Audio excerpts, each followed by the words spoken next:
Hi, we are Team CHINOOK and we will be talking about stream restoration.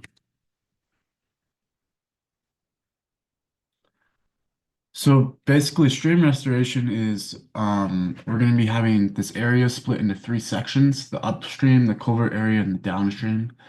The stream restoration excavation will primarily involve reshaping banks and establishing appropriate channel dimensions to create a more natural flow path and allow for better fish passage. The fill requires three different layers of soil with the addition of logs on the surface.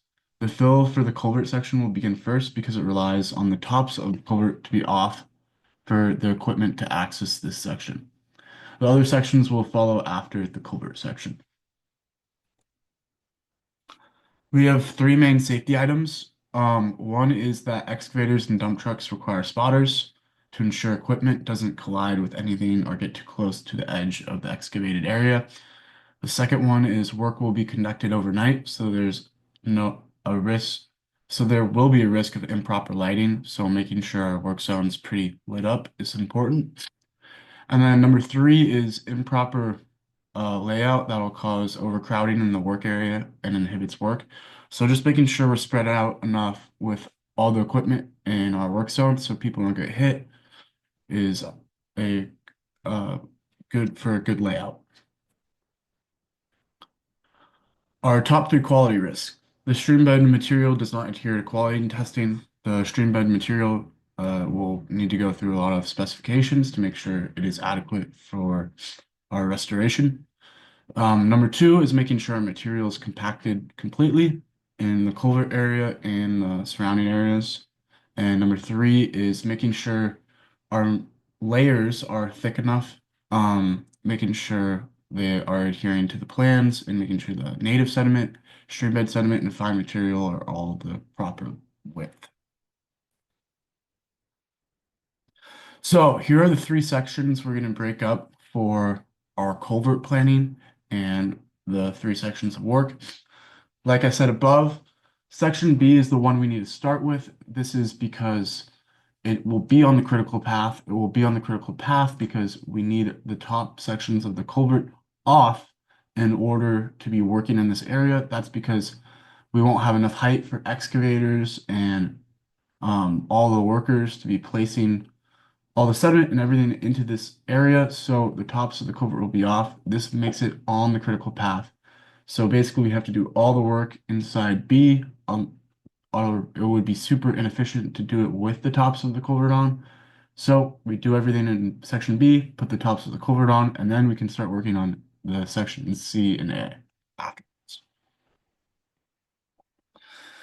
This is our flow chart.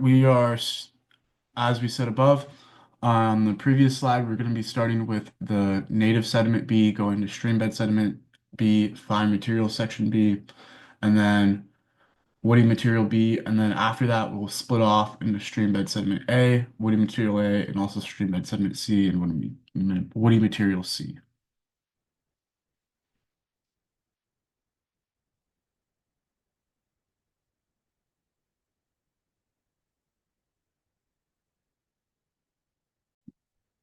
Hello, this is Harnoor.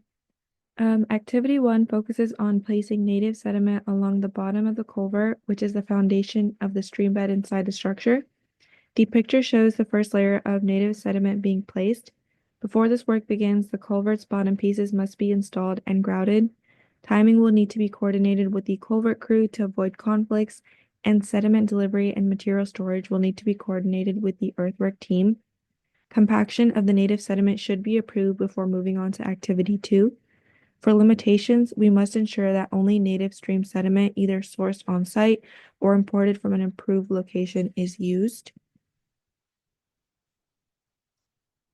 To place the native sediment onto the culvert, you must work from the center line out toward the edges.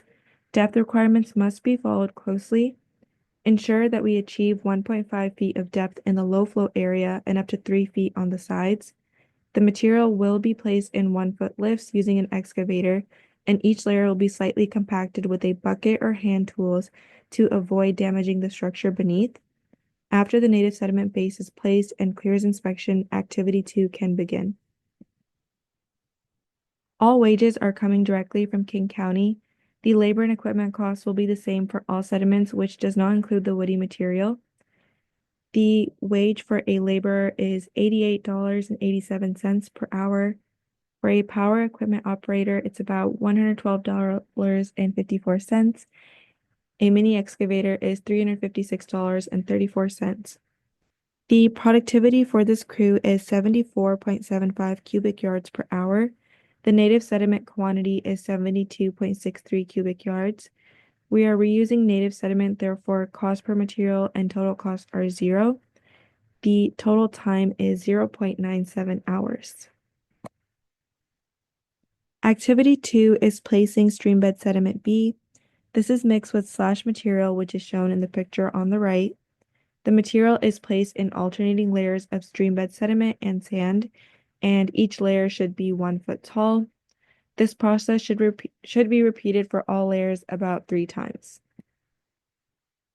The same crew will be used as activity 1. The quantity of the streambed sediment is 93.28 cubic yards, and the total time to complete this activity is 1.25 hours.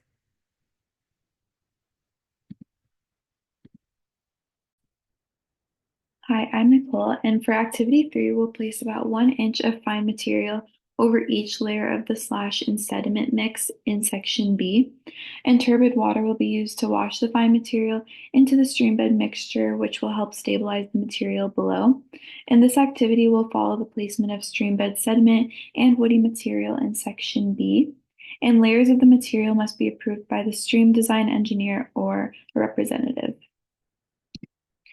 There will be about 2.66 cubic yards of fine material needed for section B, and this will take about 0.04 hours or 2.4 minutes to complete. Before starting activity 4, native sediment must be placed along section B, and small slash material will be mixed with the streambed sediment in 1 foot lifts, while larger slash will be placed along benches and in dense bundles.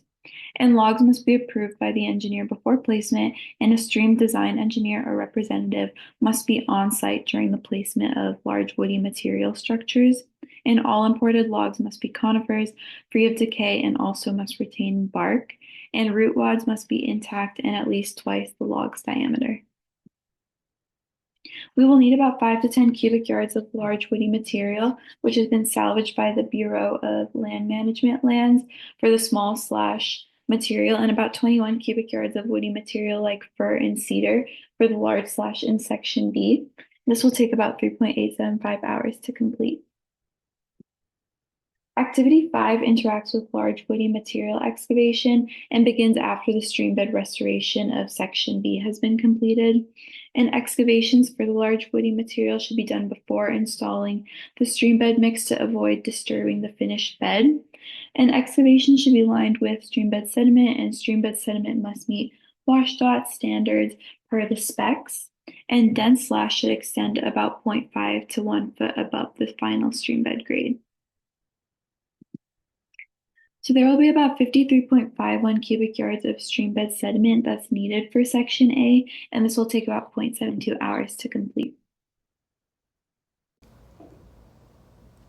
Moving on to activity 6, woody materials for section A.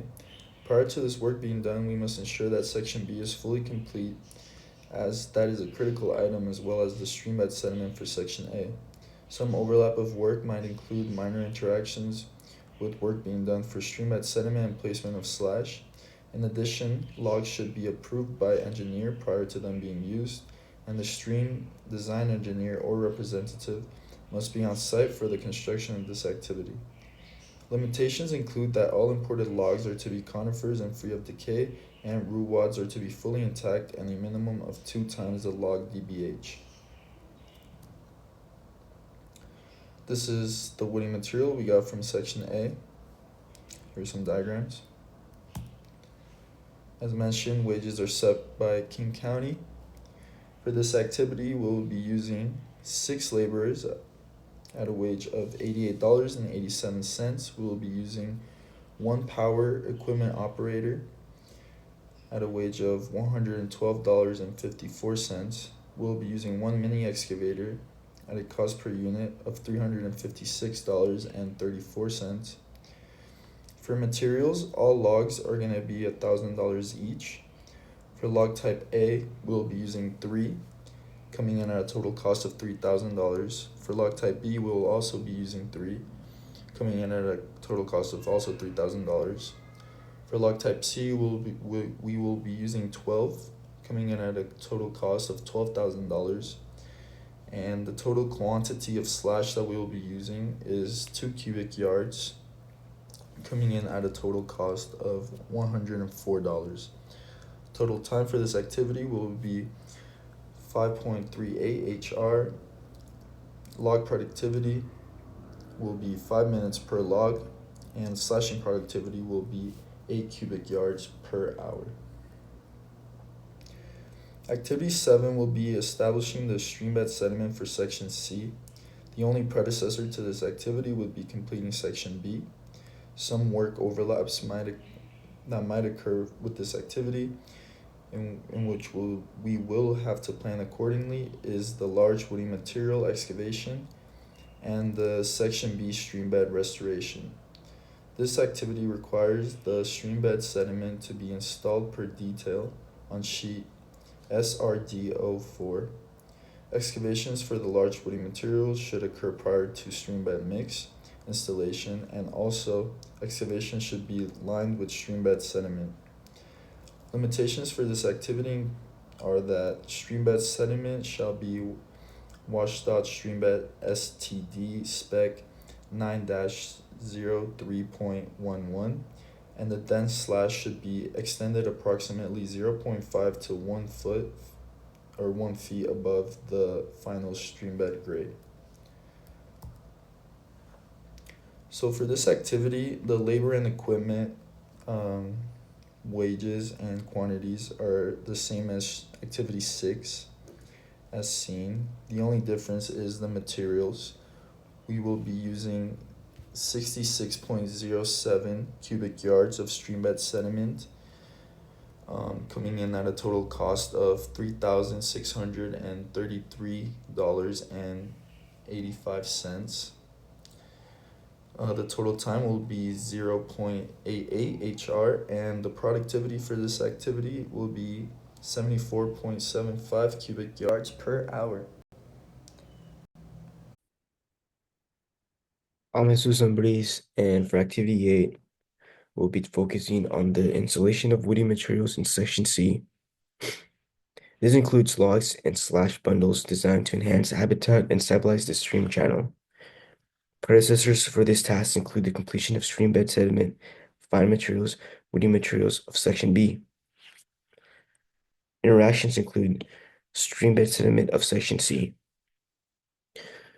Logs should be approved by an engineer, and a stream design engineer should be present on site. Some rules and limitations include that all imported logs are to be conifers and free of decay. Root logs are to be fully intact. In total, we will be placing 22 logs in section C, 2 of type A, 3 of type B, and 9 of type C. We will also have 3 slash bundles, where we'll be installing 5 cubic yards of slashes along the banks in between the logs to simulate natural debris and provide cover. This work will be completed by a crew of 6 general laborers and 1 excavator operator using a mini excavator. Our estimate productivity is 5 minutes per log and 8 cubic yards per hour for the slash placement. This gives us a total expected work time of about 2.5 hours for this activity. As mentioned before, all logs in this activity must be conifer species and free of decay, and must retain their bark and root wads. Once installed, these features will remain visible for the completed channel and serve as a long-term habitat structures for fish species.